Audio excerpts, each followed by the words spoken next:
Well, hello there, and this is Auntie, and I am coming to you with a real quick rant of Married at First Sight, Season 16, Episode 6. Everybody needs a sweet old auntie. Everybody needs with a whoop whoop and a boop boop auntie boop. that everybody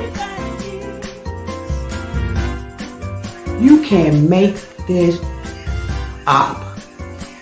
Now you know that these are some crazy motherfuckers. Everybody needs a sweet old auntie. So why even bother? Aunties and lives, sweet old auntie. Aunties and ways. Are you okay?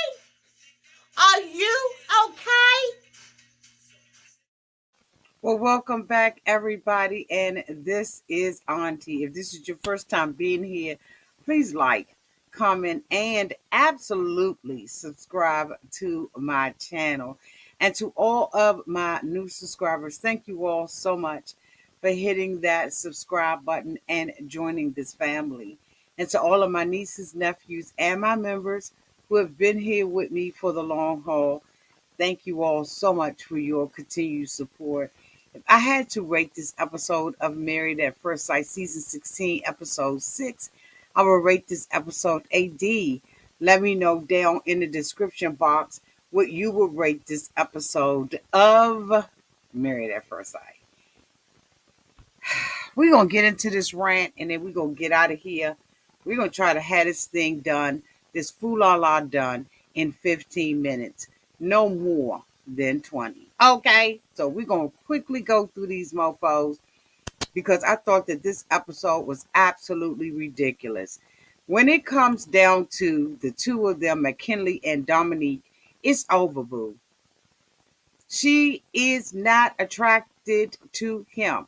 This whole entire episode was talking about basically the relationships that they're having with one another, how they're clicking and connecting. Has there been a consummation of the marriage or not? These two are not even going to consummate somebody else's marriage. She's not attracted to him. She, called her mother, who was the one who set her up with this guy, right? Set her up to be on this show. And she's, telling her mother that, he jokes all the time. He doesn't read the room. He doesn't know, when to stop complaining and when to complain.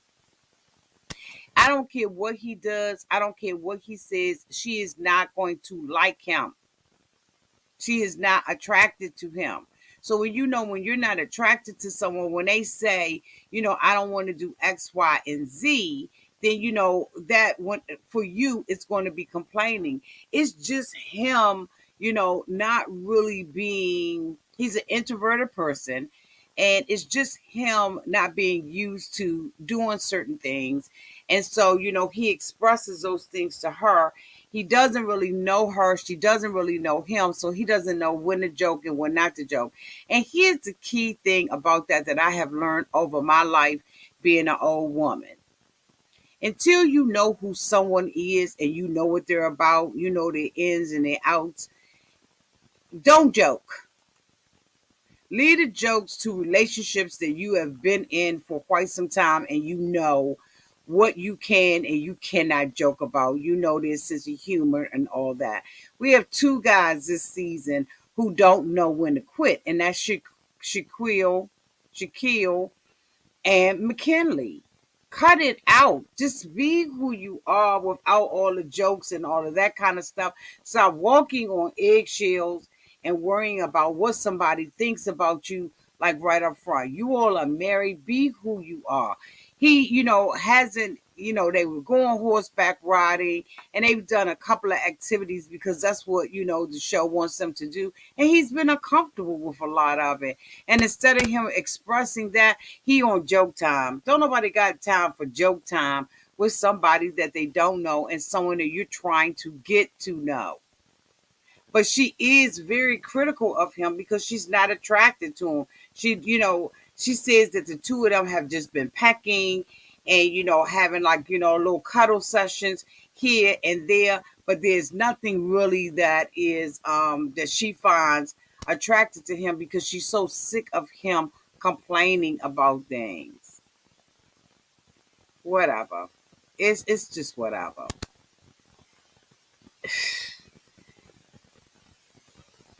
I feel so sorry for Jasmine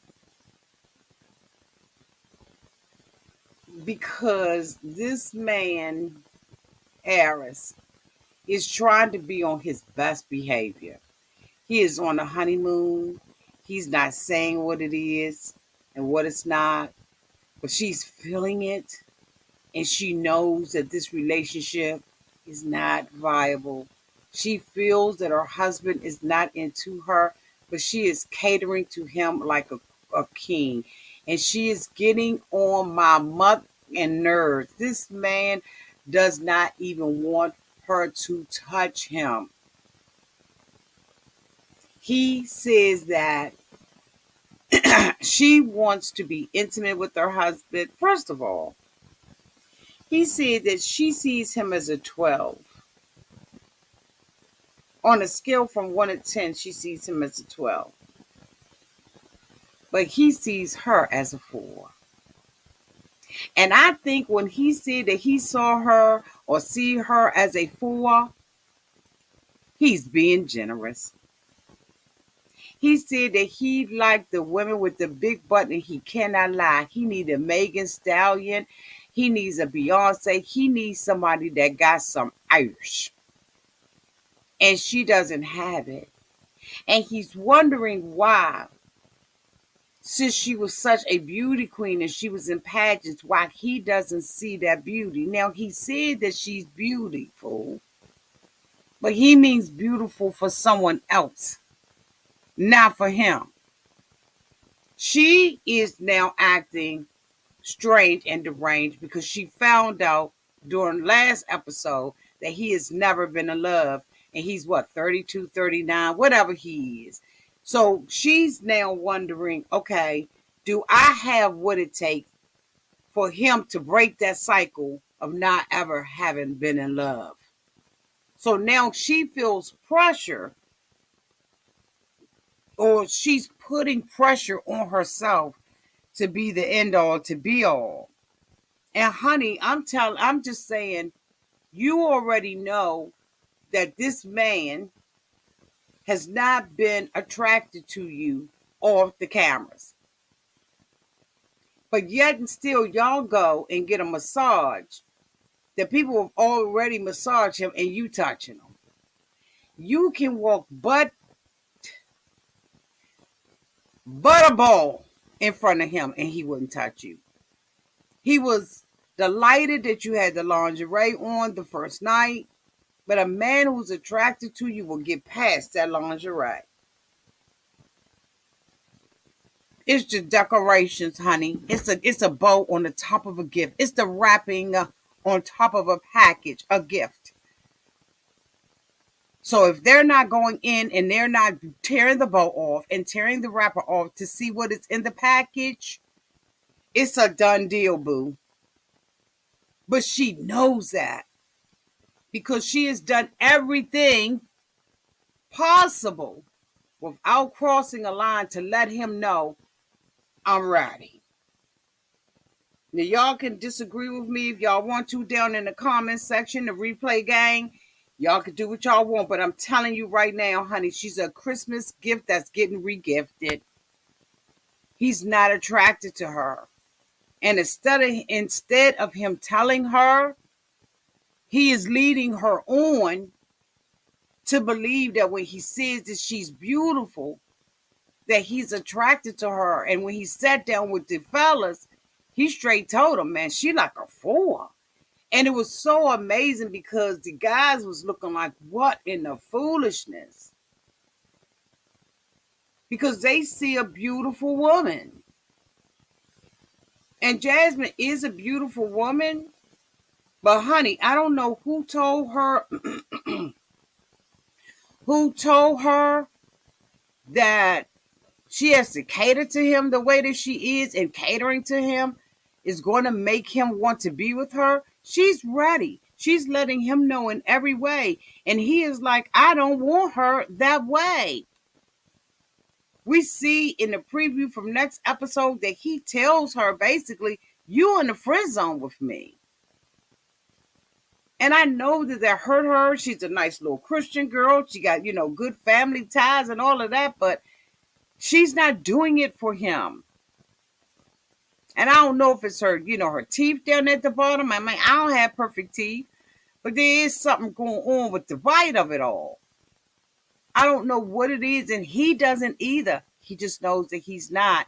And when she has talked to him about, him not being affectionate with her and all that, he said, well, I'm taking my time. Usually I'm on it. Usually it don't take much. But this time I'm taking my time, and I'm letting the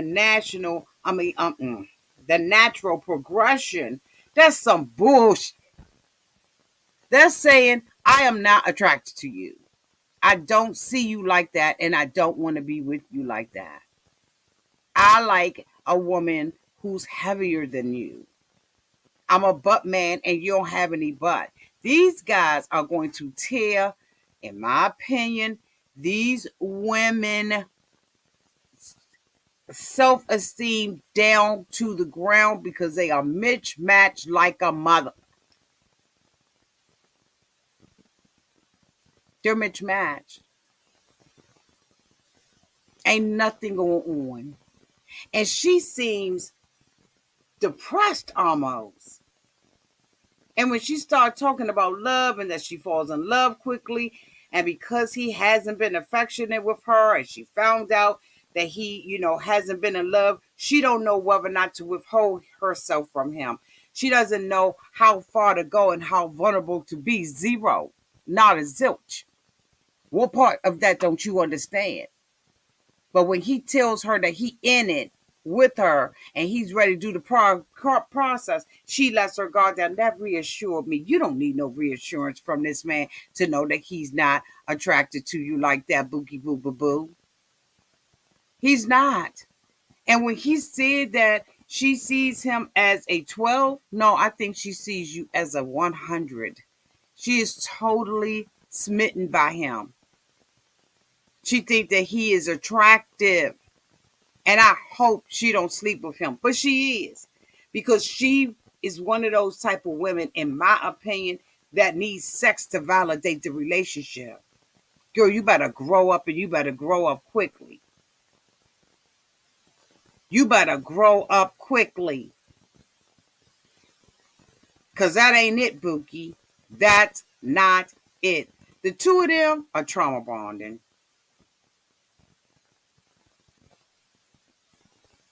They trauma bonding, and Chris is nasty. Chris said he do laundry once a month. He got that many clothes, or is he repeating?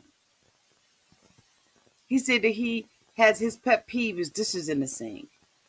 But he don't wash the sheets and wash his clothes. Riddle me that.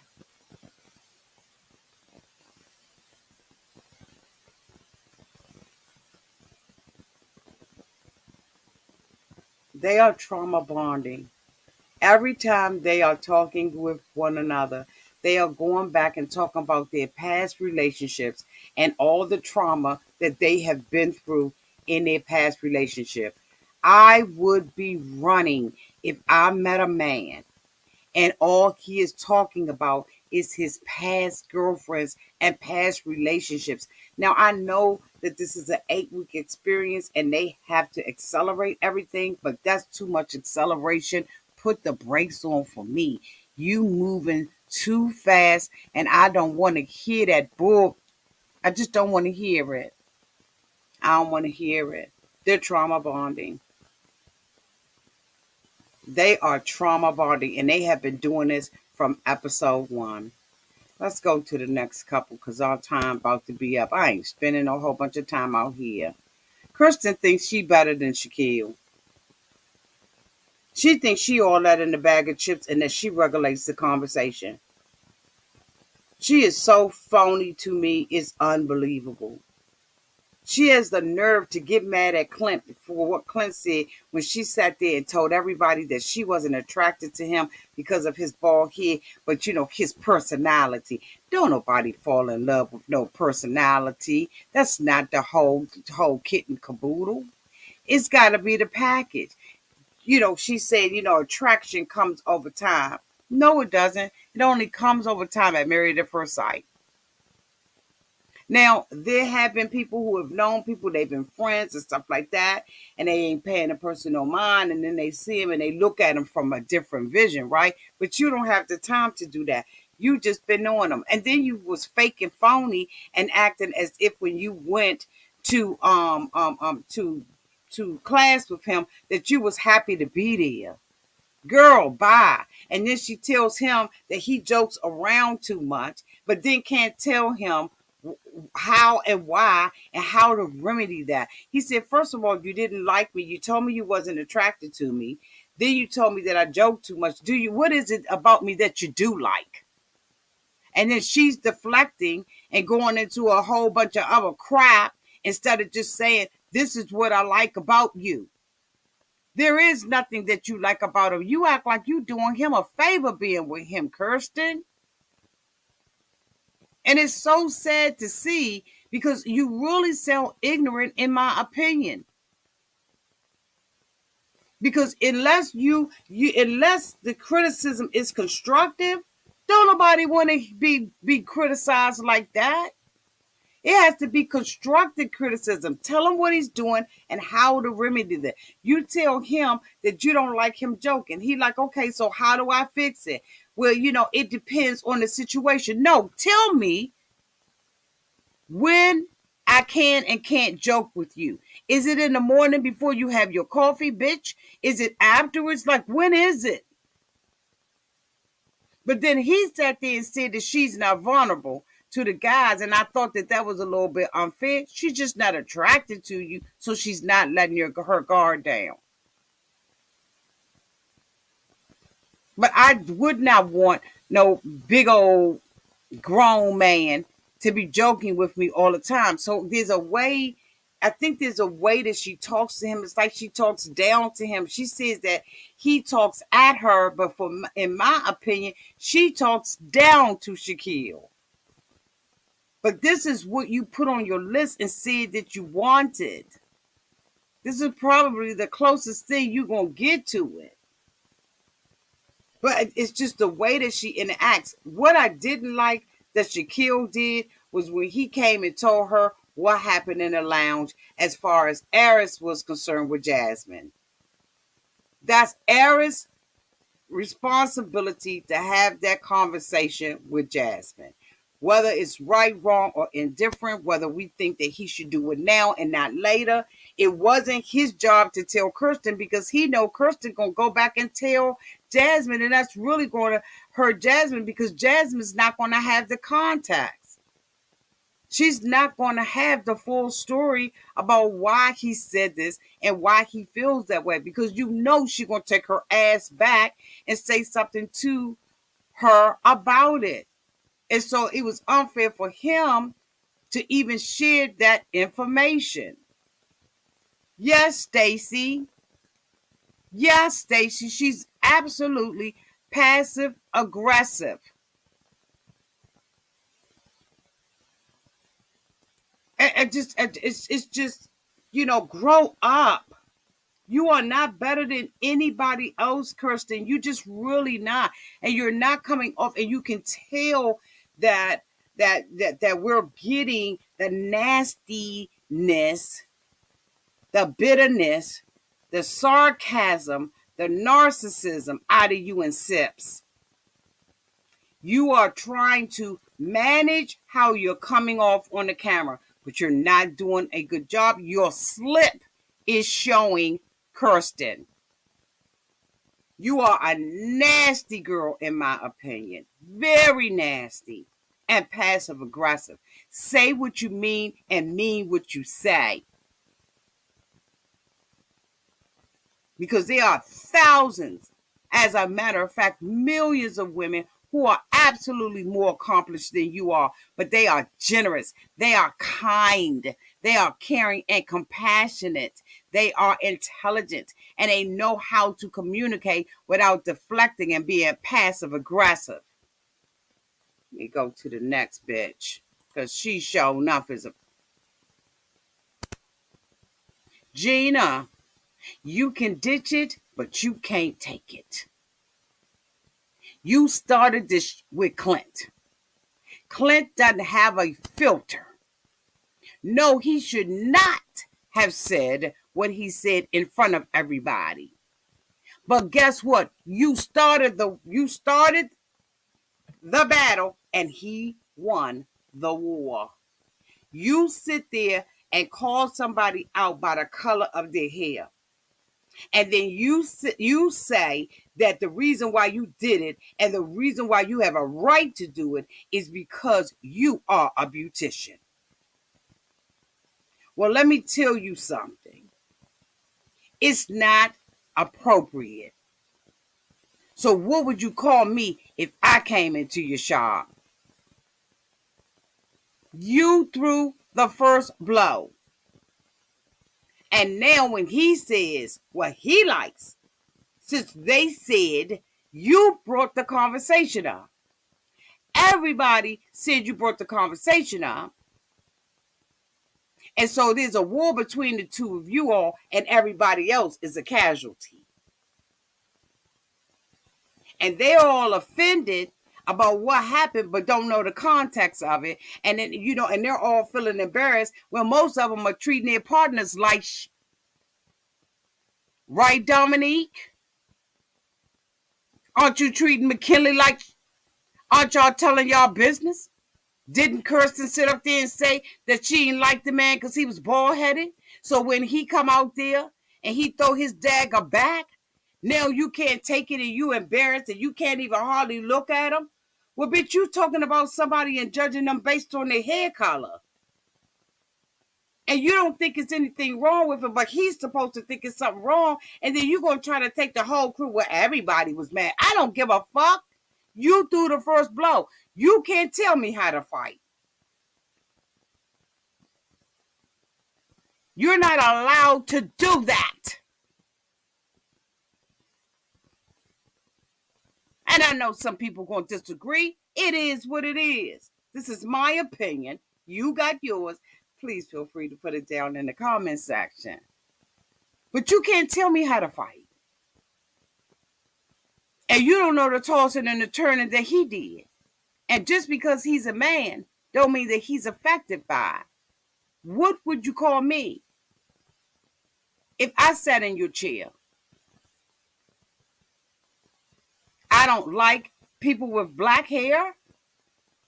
I don't like the blackies. You're going to sit there and call this man a ginger. And let me tell you something. If he was offended by it, you apologize. Whether you believe that you did anything or not, apologize for saying it. Well, I have a right to say it because I have a shop. And I agree with Clint. I think you on here to promote your raggedy piece of, you know what? Every time the cameras are in your face, you're talking about your salon. You're talking about your salon.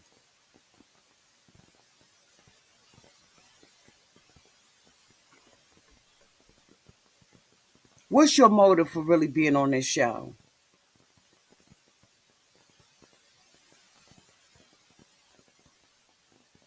What's your motive for being on the show? To promote your salon? Because that's all you are. That's all you presented. But then you also presented that you judge people based on the color of their hair and not the content of their character. You could care less about who people are because you have already prejudged them based on their hair color. I wish I would ever come to your salon or a salon that is like yours and you sit there and judge me based on the color of my hair. Because that lets me know that you could possibly judge me based on the color of my skin. Because when you talked about the ginger, you also talked about the pigmentation of a ginger. I know I ain't crazy. I know that's what I heard.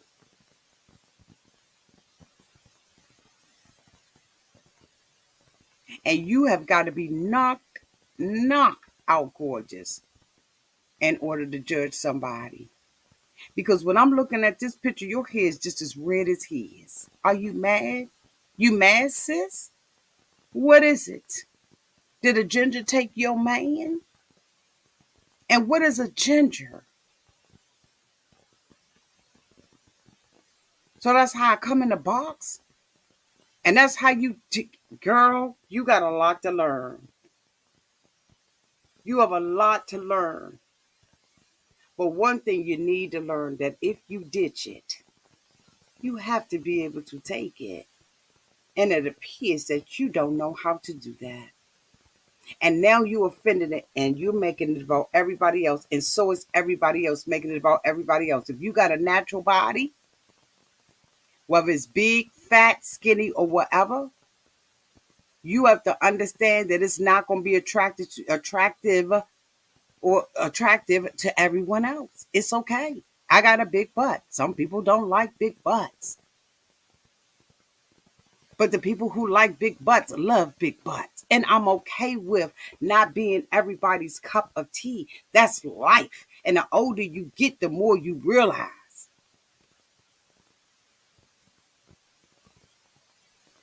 But you didn't think about how it's amazing because people come here quite often and they wonder, Auntie, you're always for the man. Auntie, no, I see things equally. We would have been hot as a firecracker had he told her, I don't like gingers. What's a ginger, first of all? And then she sat there with his family and told his family the day after the wedding that she wasn't attracted to him. She said that to his family. Now, does he need to have some kind of coof?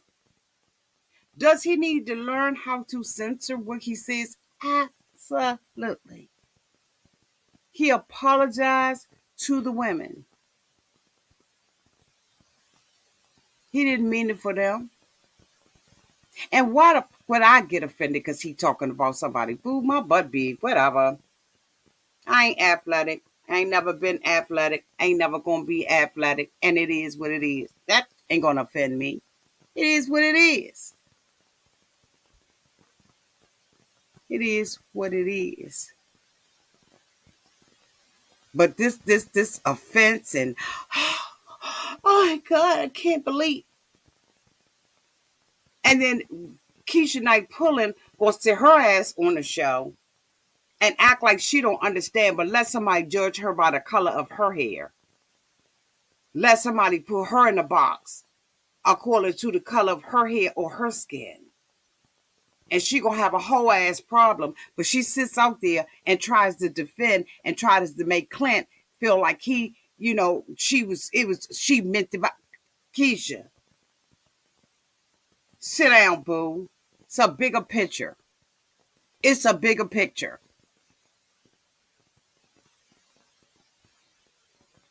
Anyway, I went over. It's 28 minutes. I wanted to get this done in 15, but I just felt like I needed to get some things off my chest. Y'all let me know down in the comments section. You won't get blocked. Long as you ain't disrespectful, you will not get blocked. Let me know what y'all feel about these couples. I really legitimately think that these people are mismatched. And I understand that Clint is going to eventually, or looks like he's going to be kissing over Domynique. Like, what in the whole hell is going on? I can match these people better than they can. Thank you all so much for being here. I love you all to pieces. Welcome to the replay gang. Please go off in the comments and let me know what you think about season 16, episode 6 of Married at First Sight. I love y'all. And until we meet again, y'all be safe out there in those streets. Bye, y'all.